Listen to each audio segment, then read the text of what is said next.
¿Qué tal? ¿Qué tal? ¿Cómo están ustedes? Qué gusto poder saludarlos. Encantado de recibirlos este lunes en este sentido común que hoy tiene una sorpresa. Yo les voy a contar. Antes contarles que decidimos abrir el programa hoy día con esta suerte de himno, el segundo himno de Estados Unidos, America, de Neil Diamond, que compone por los 80, comienzos de los 80, y este cantante neoyorquino que cumple hoy día 81 años, nacido el 24 de enero del año 1941 en Brooklyn. Neil Diamond, autor de numerosísimas canciones, entre otras esta, ¿no es cierto?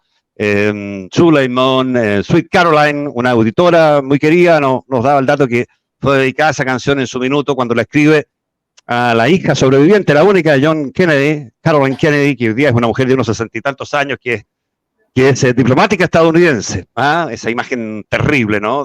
Se acordarán ustedes seguramente del entierro de John Fitzgerald Kennedy con ella, un poquito mayor, y su hermano John, que murió el año 99 en un accidente aéreo. Él, su señora y otro familiar ahí en un Piper, todavía me acuerdo de la imagen de ese avión.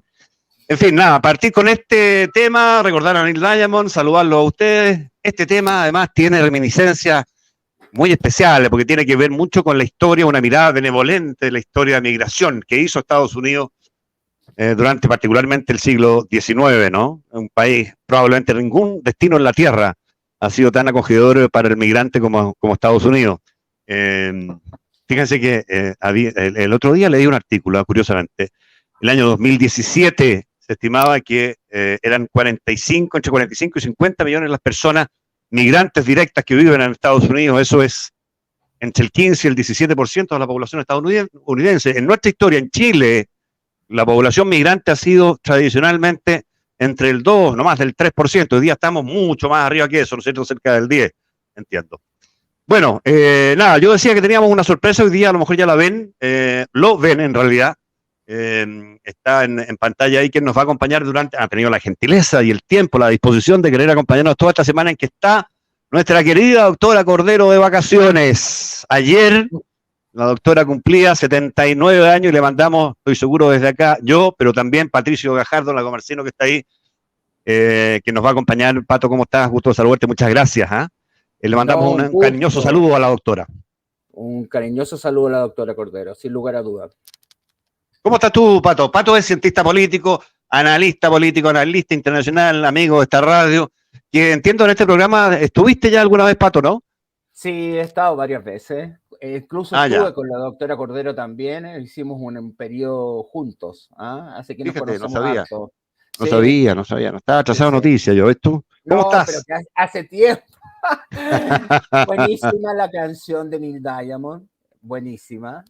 Y hay un dato interesante que tú mencionabas, que es justamente los porcentajes de migración. El único país que se le compara y que incluso supera a Estados Unidos a comienzos del siglo XX en términos de población migrante, ¿sabes tú cuál es? Argentina. ¿Cuál? Argentina. La rica Argentina. Nosotros teníamos una población casi similar entre Chile y Argentina hasta comienzo del siglo XX, en la cual el 53-54% de los, más o menos entre 1910 y 1920, llega a ser población que no nació en Argentina, población extranjera, particularmente española e italiana, como lo sabemos. Que vino a buscar el sueño argentino. El sueño argentino, que está muy distante hoy día de la realidad. No, es Argentina de 1915, 1920, hasta el 30, diría yo, hasta mediados del 40 con Perón. Fíjate que Perón, el otro día recordaba esa cifra en una conversa, recibió el equivalente a 13 mil millones de dólares de encaja, cuando asume el año 46. Se los gastó en pocos años. De ahí el populismo hasta el día de hoy en Argentina, desde el peronismo, ¿no? Ha sido una cuestión absolutamente que no se han podido sacar de encima. No se han podido sacar de encima. Por eso tenemos que tener cuidado nosotros. Hay que tener cuidado a eso. ¿Por qué lo dices, Pato? No, yo no lo digo por nada. ¿Aludiendo a quién? No aludo a nadie. Sinceramente, menos después del nombramiento del gabinete, que me pareció muy pragmático, así que muy lejos de pensar de un gobierno populista, pero siempre existe una tensión populista cuando se enfrenta a situaciones complejas como la que enfrentamos Chile en este momento. Hay conflictos, hay déficit fiscal, hay, digamos, situaciones complicadas hacia adelante. Va a ser un año difícil el 2022. Por lo tanto, evidentemente podrían surgir, no estoy diciendo que van a surgir ni mucho menos, situaciones que se pudieran acercar a una lógica de ser benevolente con las demandas sociales, porque hay muchas expectativas con el nuevo gobierno. Sí, por lo tanto, sí. Y eso lo ha hecho bien Boric en el sentido de bajar el nivel de expectativa.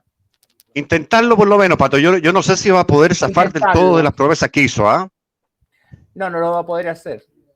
Sí, no, o sea, del todo no lo puede hacer, porque piensa tú que de alguna manera él llega, primero hay que analizar el contexto, de un gobierno que tiene mucho rechazo, como el caso Piñera, de un gobierno que enfrentó situaciones muy complejas, en la cual se le reconoce el manejo de la pandemia como algo positivo, pero aparte de eso, la situación del país, particularmente desde el 2019 en adelante, ha sido una situación que se ha ido complejizando, y un liderazgo poco carismático y poco empático como el liderazgo Piñera hace que además surja esta generación joven que parece no contaminada y sin mucha experiencia, y por lo tanto recoge los anhelos y los sueños de mucha gente. Y las expectativas son normales que se amplíen en esta luna de miel que siempre se produce cuando es elegido el presidente y antes que asuma. Puede durar un poco más. Con el Pato conversábamos antes de partir el programa de este giro copernicano casi, Pato, entre el Boric que vivimos en la primaria primero, luego en la antesala de la primera vuelta, en la segunda vuelta, y el que tenemos hoy día, que es un Boric 4.0 que ha cambiado en gran parte sus conceptos. Hoy día hay polémica porque él ha dicho y refrendado su vocera, Camila Vallejo, que no va a promover un quinto retiro. Te pongo ese ejemplo nomás, pero hay un montón de otros en que ha girado muchísimo respecto del Boric que conocimos inicialmente, y una evidencia de parte de eso bien relevante tiene que ver con el nombramiento de Mario Marcel, presidente del Banco Central, renunciado, pero todavía no concretado su renuncia. Entiendo que se concreta el 27 para hacerse cargo del principal cargo en el gabinete después del ministro del Interior, que es el ministro de Hacienda. Con muy buenas señales. Fíjate que hoy día, bueno, no solamente la bolsa y el dólar han relajado, la bolsa ha subido, el dólar ha bajado, sino que Bloomberg está diciendo que los bonos chilenos se unen a la fiesta, entre comillas, de los activos locales por la designación de Marcel en Hacienda, y el consenso en el mercado es que, al menos en el corto plazo, el escenario de renta fija en Chile ha mejorado mucho. La incertidumbre lo había pegado mucho la renta fija, ¿no? Y es una cuestión que estamos viendo que está recuperando cañuelas.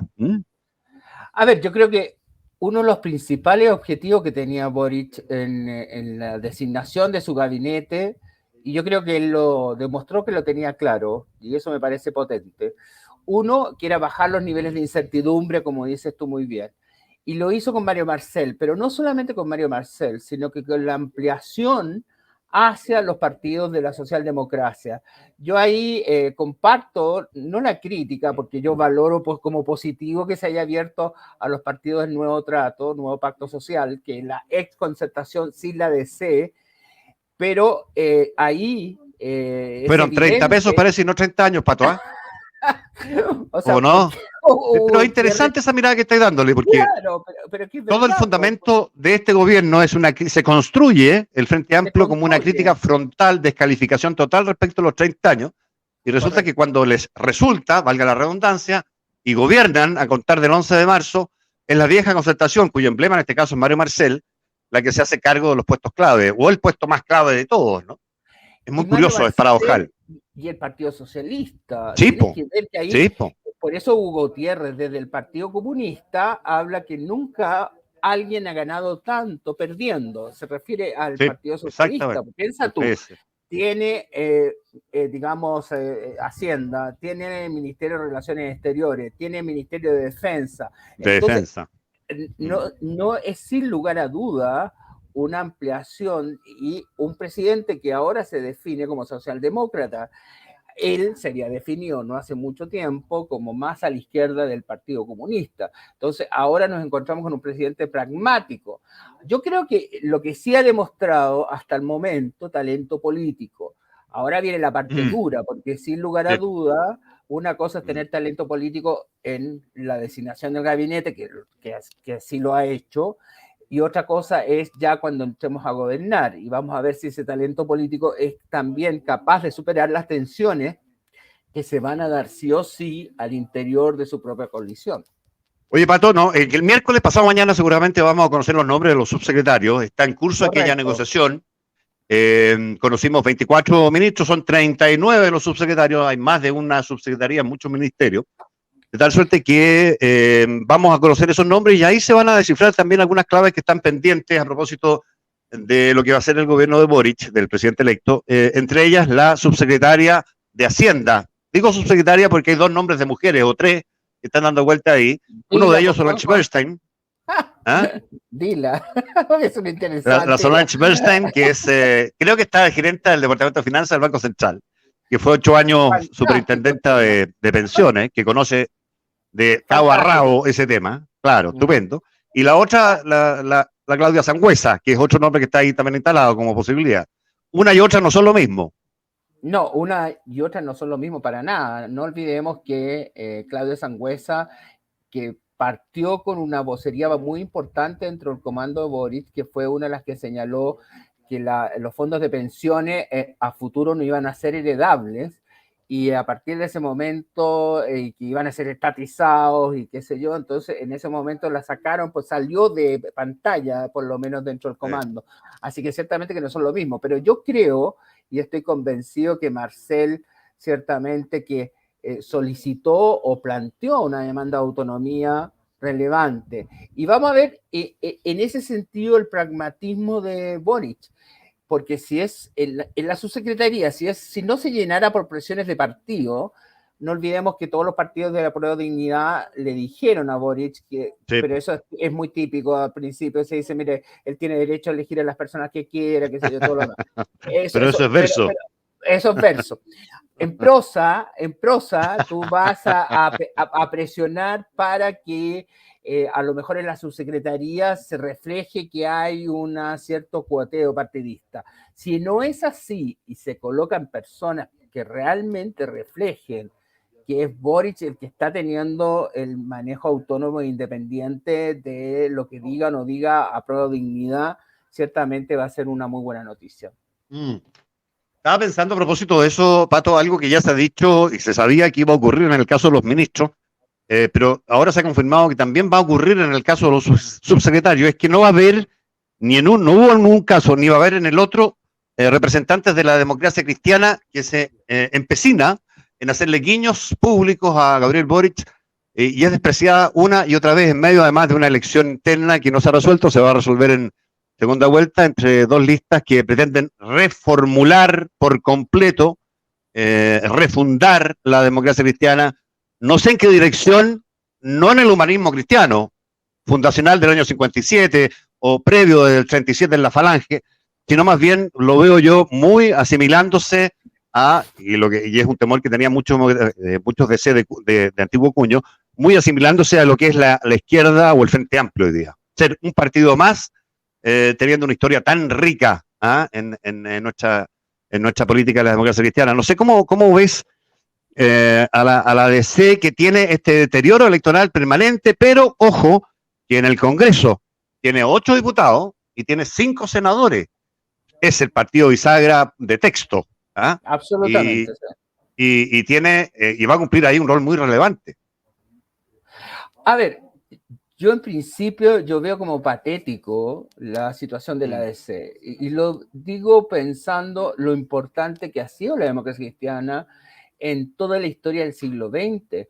No olvidemos que cuando se produce la transición, la democracia cristiana solas tenía casi un tercio de los votos, sacando el 27% de los votos en la primera elección luego del término de la dictadura. Entonces nos encontramos con una democracia cristiana como golpeando puertas y que las puertas le responden con un portazo, porque claramente no me cabe la menor duda que ahí a Prueba de Dignidad y en particular el Partido Comunista no aceptaría la democracia cristiana y esa posibilidad de incorporarla a este sentido socialdemócrata o esta agrupación socialdemócrata que incluiría al PPD, al Partido Liberal, al Partido Radical, etcétera, a todos los miembros de alguna manera de la exconcertación, pero no a la democracia cristiana. Y eso es clave. Y lo dijo ayer en Tolerancia Cero Boric cuando señaló que la democracia cristiana no iba a estar tampoco en la subsecretaría. Entonces, tenemos un empate técnico en la interna de la democracia cristiana. En el caso de Jonara Pérez, es claramente una candidata que está más de una línea de volver a los orígenes, me da la impresión, pero con un poco más, sí. Ya, sí. ¿Cómo tú lo ves en ese sentido, sí. Juan José? ¿Cómo lo ves? Sí, yo la veo ahí un poco más cercana a la doctrina, a la recta doctrina, por así decirlo, de la democracia cristiana. Correcto. Y al alcalde que le compite lo veo un poquito más refundacional. Pero no ves que ahí él tiene un intento claro y lo ha dicho, de buscar un acuerdo con la izquierda o con el Frente Amplio. Sí, claro, por supuesto. Cosa que Jonara Pérez no. Entonces, a eso es lo que yo voy. Y si le dicen que no, y se lo han dicho en todos los términos, que la Jimena Rincón pueda tomar palco, pero el resto del partido parece que ni siquiera llega a la galería, entonces nos encontramos con un problema. ¿Entiendes? Fíjate la reminiscencia que me hiciste pensar, le dicen que no y le han dicho que no 20 veces la democracia cristiana, como le dijo la izquierda 20 veces que no a Tomic el 70. Claro, ¿te acuerdas o no? Exactamente. Cuando él planteaba la unidad social y política del país. Social y política era que un gobierno refundacional, y esto también tiene reminiscencias, porque este es bien refundacional, el que asume el 11 de marzo, no iba a poder gobernar con un tercio de los votos. Entonces la unidad social y política del pueblo era lo que planteaba Tomic y le dijeron no y Miguel Villar no, era gobernemos juntos. Tomic, que no era el candidato de Frei Montalva. Montalva dejó muy votado el partido durante su gobierno y se le metió Tomic por los palos. Pero el programa, además de Tomic con Allende, eran iguales prácticamente. Eran iguales, sí podría haber sido, pero lo que sí ahí, en la época de Allende y la Unidad Popular, yo creo que habría sido inaceptable modificaciones al programa. Por eso que aquí nos encontramos, a pesar de lo que tú señalas muy bien, con una propuesta refundacional sumamente potente e interesante, al menos en el discurso, que se va a tener que reflejar en algunos ámbitos. Yo incluso algo muy menor, pero que ha dado tanto que hablar, el sándwich que va a comprar Boric ahí a la terraza. A la terraza, sí. Yo creo que ahí es donde él marca esta digamos, ambigüedad, en el sentido de mantener, es capaz de nombrar a Marcel en el Ministerio de Hacienda, es capaz de definirse pragmático y socialdemócrata, y al mismo tiempo ir a hacer un saludo o un mensaje a los frente amplistas más originales y los manifestantes del 18 de octubre. Tal cual. En esa línea, en algún momento se va a tener que romper. Porque no se puede, por mucho, porque tú mencionabas a Camila Vallejo, que Camila Vallejo en una entrevista decía que, bueno, no hay una diferencia entre el Boris de la primera y la segunda vuelta. Yo creo que la hay. Por supuesto, públicamente por lo menos. Por lo menos públicamente. Vamos a ver si eso es algo consolidado o no consolidado. Y a propósito de la diputada Vallejo, que va a asumir como vocera el 11 de marzo, cuando termine sus 4 años de último periodo de parlamentaria, diputada, porque no fue la reelección pensando en esto, ¿no? ¿Cómo ves el rol del Partido Comunista, Pato, en el gobierno de Boric? Yo lo veo como ha sido tradicionalmente, como fue con González Videla, con un pie adentro y otro afuera, medio, no sé si completamente cómodo, más bien incómodo, con Marcel de adiós, señales Telier de incomodidad visible. Yo sé que hubo gestiones del Partido Comunista de tratar de que Marcel no asumiera como ministro de Hacienda. Cuando asume dice no lo conozco. Y no lo conozco. Han sido fuertes. Han sido fuertes. Pero yo veo el PC, por eso te digo, ese rol de incómodo con un pie adentro y otro afuera, un pie en la calle y otro en la moneda, en el poder, o un PC medio refundado por los rostros más jóvenes. Telier no es exactamente lo mismo que Camila Vallejo. Y en el PC hay ahí claramente, como en la DC, dos almas que empiezan a tironearse públicamente como no lo había visto yo hace tiempo. Yo también veo eso y creo que Boric seleccionó en el caso específico del PC a las personas que eran de su confianza. No, por Yo supuesto. creo, es que Claro. un dato no menor, porque muchas veces estamos acostumbrados a ver que a nivel del Poder Ejecutivo funcionan solamente los cargos.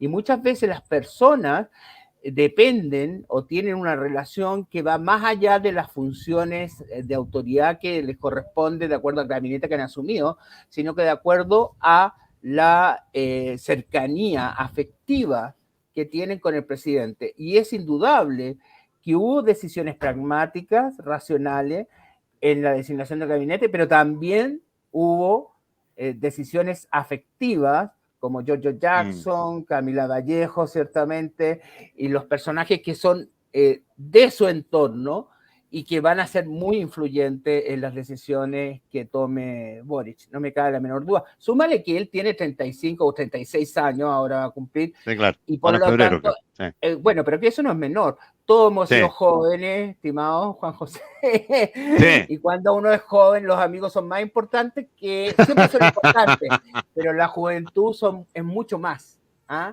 En la juventud tú te vinculas mucho más con tus pares, con quienes confías, etcétera. Más incluso que los proyectos ideológicos. Oye, Pato, Patricio Gajardo, Lago Marcino de Viña, ¿tú? ¿O no? Tengo parientes en Viña, así que... Sí, pues hay una galería Lago Marcino ahí, pues. Sí, sí, Sí. Pero no, soy pariente, pero no todos los Lago Marcinos de Viña. Pato, vamos al corte y luego regresamos con más temas. Este programa, al de hoy, por lo menos, va a ser casi una entrevista a ti, que tenéis tantos temas de dominio, entre ellos el análisis internacional. Te propongo que a la vuelta hablemos un poquito de la situación de Ucrania. Perfecto. Con los rusos, con los estadounidenses, que es algo que tiene un poquito al mundo en vilo, mirando con atención a las bolsas europeas media revueltas. En fin, volvemos al sentido común en minutos nada más. No se vaya. Perfecto.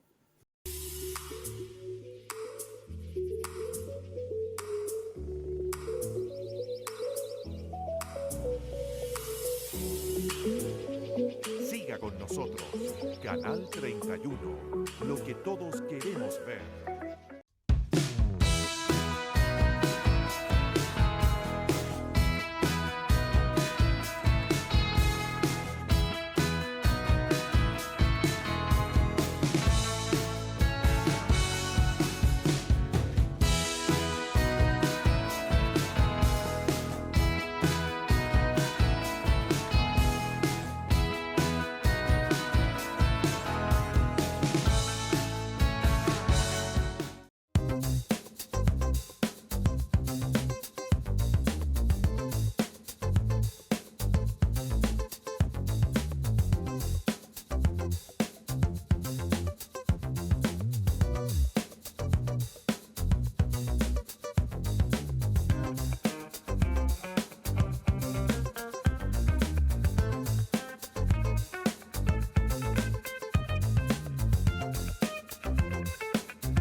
En los momentos más difíciles, cuando vemos todo negro y perdemos las esperanzas, se abre una línea directa.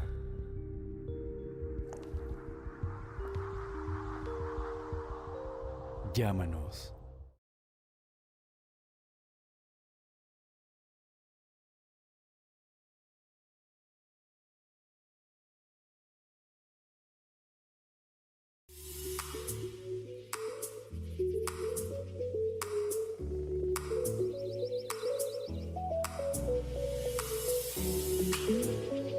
Siga con nosotros, Canal 31, lo que todos queremos ver.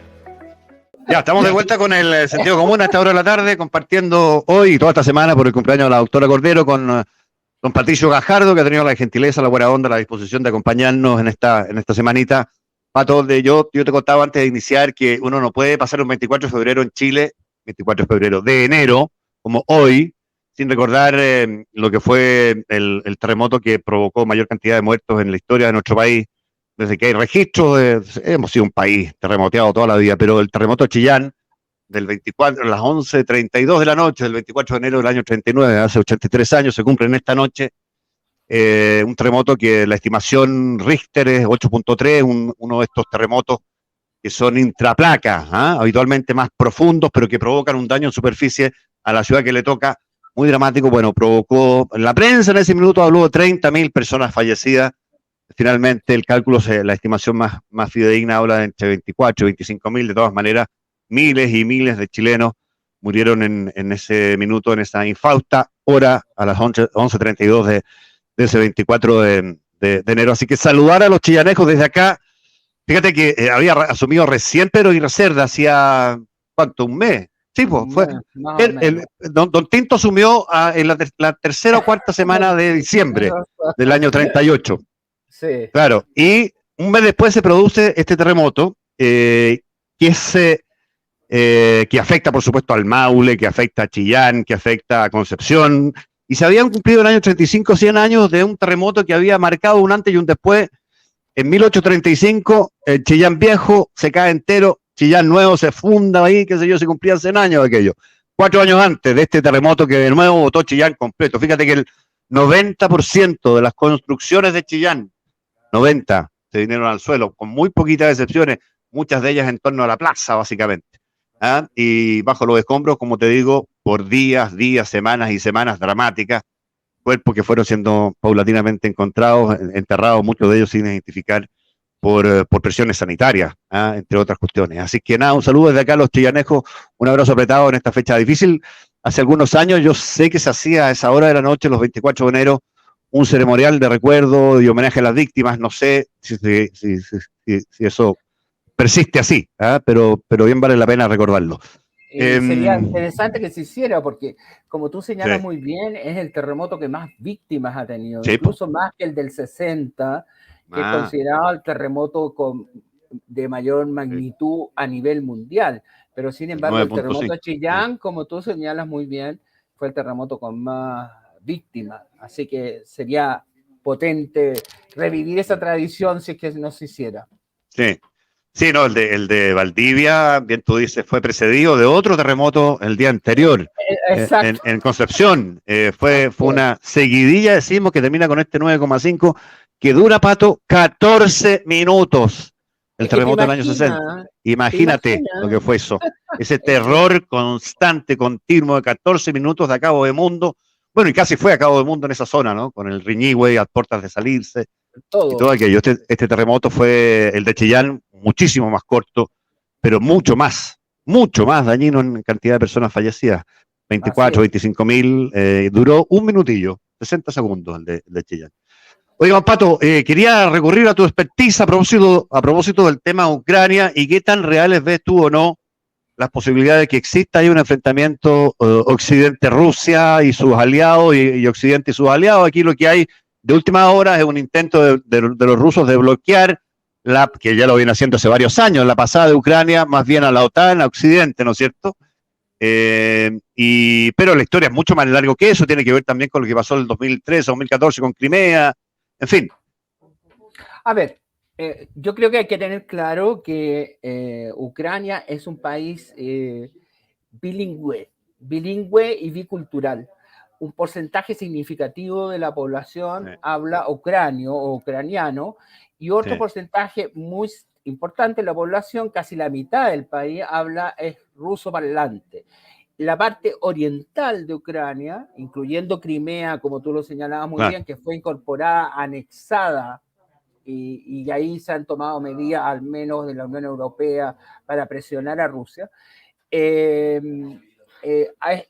justamente ruso parlante. Entonces nos encontramos que es un país que para Putin en particular, y lo ha dicho en varias oportunidades, es como un país que no puede tener autonomía. Y el otro factor, a pesar que es un país independiente, porque se integró cuando se integra la Unión Soviética en el año 91, pero lo otro interesante es que la Ucrania es considerado para Putin como la génesis de lo que es la cultura rusa, porque ahí nace la Iglesia Ortodoxa que marca, va a ser la primera región o república en la cual la Iglesia Ortodoxa se va a transformar en una iglesia mayoritaria y que va a ser justamente la que se va a vincular con los zares después y le dar fuerza a las Rusias, a todas las Rusias, cuando se hablaba de eso, antes que llegara a ser la Unión Soviética el año 22. Pero entonces nos encontramos, ahora, viendo a lo actual, ¿qué es lo que pasa? Yo creo que se está manejando un proceso de disuasión, de ver hasta dónde Biden, hay que pensar que el presidente norteamericano ha tenido una baja sustantiva en términos de apoyo. Por otro lado, tenemos el desastre de Afganistán, que recordemos en agosto del año pasado significó una huida estampida que recordaba la salida de Vietnam en el año 75. Arrancando. Arrancando. Entonces, yo creo que Putin lo que está haciendo, primero impedir, porque por seguridad interna, que Ucrania y otras ex repúblicas, Bielorrusia, incluso Kazajistán, en la cual también se integren a la Unión Europea, a la Comunidad Europea, a la OTAN y todo aquello, ¿no? La OTAN y todo lo demás. Claro, por la cercanía que tendría, digamos, colocar misiles en esa zona. Ahora, esto que parece tan lejano, acuérdate que hubo una declaración de Putin bien interesante que señaló que si se pensaba incorporar a Ucrania en la OTAN, incluso Rusia podría colocar o instalar misiles en Venezuela y en Cuba. O sea, retrotraemos al año 62, a la crisis de octubre. A la crisis de octubre. La crisis de octubre, claro que sí. Entonces, yo creo que estamos en una etapa, sinceramente, en la cual se están haciendo los gallitos. O sea, Putin está viendo hasta dónde Biden está dispuesto a tirar el chicle. A tirar el chicle. No creo que la Unión Europea esté en esa misma postura, a pesar que el Reino Unido sí lo ha estado, pero el Reino Unido ya no es parte de la Unión Europea. Alemania lo ve esto como mucho más lejano porque ellos se abastecen de gas ruso justamente. Así que, pero fíjate, es mucho más complicado. Y ese gasoducto está muy congelado, Pato, en su funcionamiento. Hay una crisis ahí importante con los alemanes.